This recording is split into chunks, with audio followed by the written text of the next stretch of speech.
Sir મારે એક question પૂછવો હતો. મારા દાદીને બ્લડ પ્રેશર છે, તો મારે મારા દાદીને સિંધવ નમક આપવું કે સાદું નમક આપવું, કેટલા પ્રમાણમાં આપવું? Good question. આ ક્વેશ્ચનનો આન્સર બધા દર્દીઓને લાગુ પડે છે.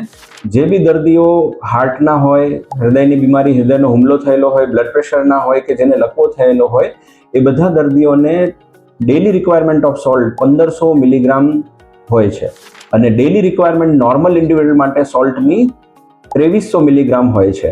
2300 મિલીગ્રામ એટલે આપણી જે ટેબલ સ્પૂનફુલ હોય એને 1 થી 1.5 ચમચી જેટલું સોલ્ટ કહી શકાય, જે આપણા ખાવામાં વપરાઈ જાય છે.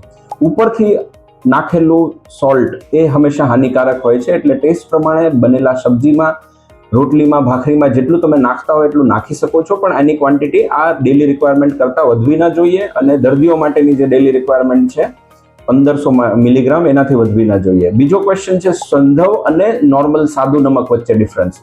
તો સિંધવ નમક લેસ પ્રોસેસ્ડ હોય છે, વધારે મિનરલ હોય છે, પણ એની ખારાશ ઓછી હોય છે, પણ એનું સોડિયમ કન્ટેન્ટ સાદા નમક જેટલું જ હોય છે, એટલે એ વધારે ક્વોન્ટિટીમાં યુઝ કરવું પડી શકે છે ખારાશ માટે. સો એ હાનિકારક હોઈ શકે છે. કે સિંધવ નમક યુઝ કરો કે સાદું નમક યુઝ કરો, એનાથી કોઈ વધારે ફરક પડતો નથી. Thank you.